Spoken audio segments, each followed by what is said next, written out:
आजकल कौन नहीं चाहता कि उसकी प्रेजेंस सभी के लिए इम्पोर्टेंट हो, उसका काम सभी के लिए इम्पोर्टेंट हो।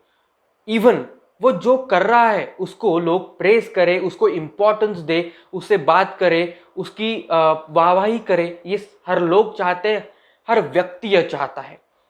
तो आज हम इसी बारे में डिस्कस करने वाले हैं, जो है फीलिंग ऑफ इम्पोर्टेंस। ये बून है या कर्स है? मतलब as every coin has two sides, इस चीज की भी दोनों साइड है। हर चीज की दो साइड होती है, एक अच्छी साइड, एक बुरी साइड, यानी एक बून और कर्स। वैसे ही फीलिंग ऑफ इंपॉर्टेंस इस टॉपिक की भी दो साइड है, एक अच्छी और एक बुरी। हमें यह समझना है कि फीलिंग ऑफ इंपॉर्टेंस कहां पर हमें उसको इंपॉर्टेंस देना है और कहां पर नहीं।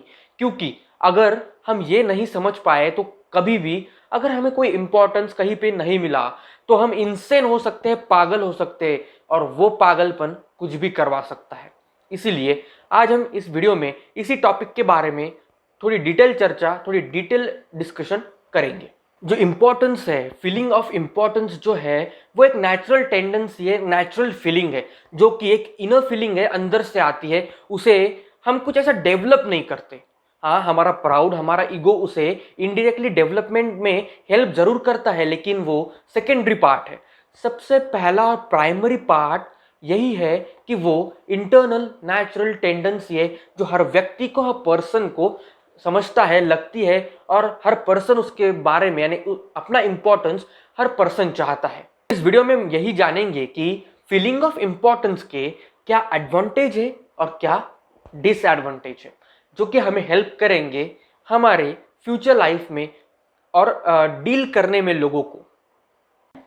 अगर किसी पर्सन को लगे कि उसको उतनी रिक्वायर्ड इंपॉर्टेंस नहीं दी जा रही है, तो वो पर्सन इनसेन हो सकता है, पागल हो सकता है। पागल in the sense it can be dangerous. वो डेंजरस हो सकता है दूसरों के लिए और शायद कभी कभी खुद के लिए भी। और खुद के लिए कैसे? Like in suicidal cases. और दूसरों के लिए कैसे? तो वो क्राइम में इन्वॉल्व हो सकता है, उसके लिए कोई एडिक्शन जो उसको लग सकता है, वो एडिक्शन दूसरों को नुकसान पहुंचा सकता है, जैसे कि उसके फैमिली मेंबर्स, फ्रेंड्स, एक्सेट्रा। खुद को उतनी इंपॉर्टेंस ना मिलने की वजह से उस पर्सन को लोनलीनेस का शिकार होना पड़ता है, या वो लोनलीनेस का शिकार हो जाता है। और लोनलीनेस डिप्रेशन में लीड करती है, और depression eventually leads to suicidal cases. तो ये जो फीलिंग ऑफ इंपॉर्टेंस है, अगर इसे निगेटिव वे में लिया जाए तो ये बहुत डेंजरस है, उस पर्टिकुलर पर्सन के लिए भी और दूसरों के लिए भी, खासकर उसके फैमिली मेंबर्स और फ्रेंड्स के लिए। एनिमल्स में और ह्यूमंस में यही feeling of importance one of the characteristic difference है। यही हमें एनिमल्स से अलग करता है। ये जो फीलिंग ऑफ इंपॉर्टेंस का ट्रैप है, इसमें सिर्फ नॉर्मल लोग ही नहीं, बल्कि बड़े बड़े लोग, मतलब जो लोग बहुत ही वेल रिनाउंड है सोसाइटी में, वो भी इस ट्रैप में फंस जाते हैं। जैसे कि हम एग्जांपल ले सकते हैं चार्ल्स डिकेंस का, जो कि बहुत बड़े राइटर है। बहुत कई अमर बुक उन्होंने लिखी है, जो बुक्स कई सालों तक, कई पीढ़ियों तक पढ़ी जाएगी, जिसके ऊपर कई सालों तक स्टडी की जाएगी। उन्हें भी लगता था कि उन्हें वो इंपॉर्टेंस मिले, और इसी के कारण उन्होंने वो बुक्स लिखी है। यानी वो जो बुक्स लिखना है वो फीलिंग ऑफ इंपॉर्टेंस का ही रिजल्ट है।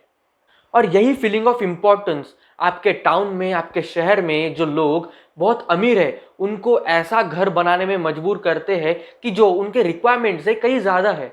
ऐसी गाड़ी लेने में मजबूर करते हैं कि वो गाड़ी उनके रिक्वायरमेंट से कहीं ज्यादा है। यही वो फीलिंग ऑफ इंपॉर्टेंस अफेक्ट करता है और रिजल्ट करता है ऐसी चीज करने में जो शायद दुनिया बदल दे।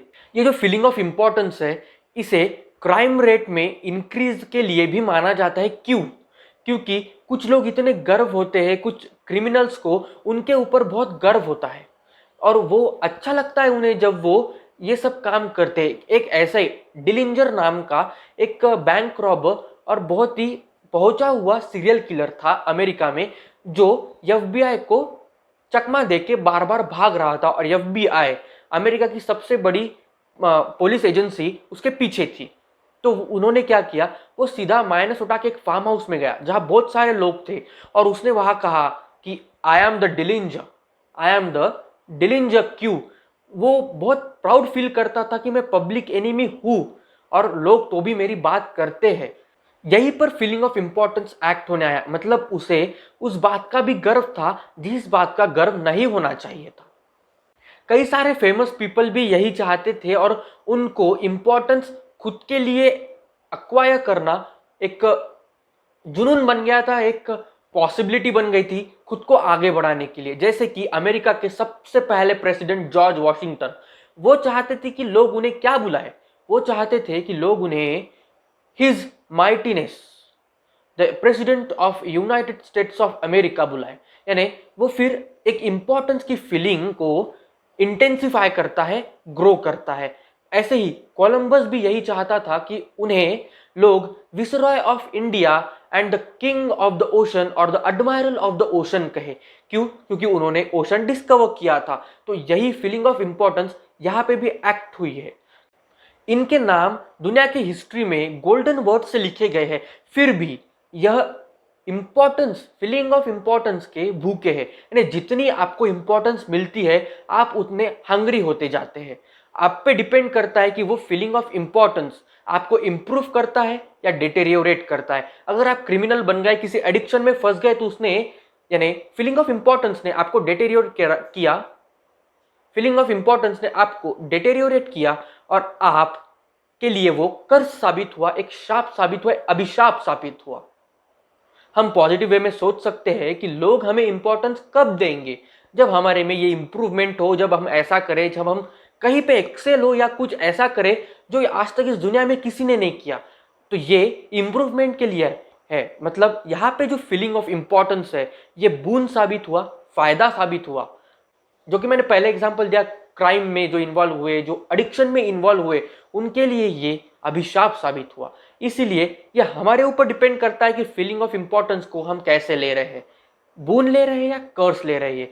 फीलिंग ऑफ इंपॉर्टेंस ही है, ना वो कर्स है ना वो बून है। वो पर्टिकुलर इंसान पे डिपेंड करता है कि वो उसे कैसे इस्तेमाल करता है और कैसे ट्रीट करता है, और उसी के हिसाब से वो कर्स या बून साबित होता है। तो मिलते हैं अगले वीडियो में, तब तक के लिए बाय बाय।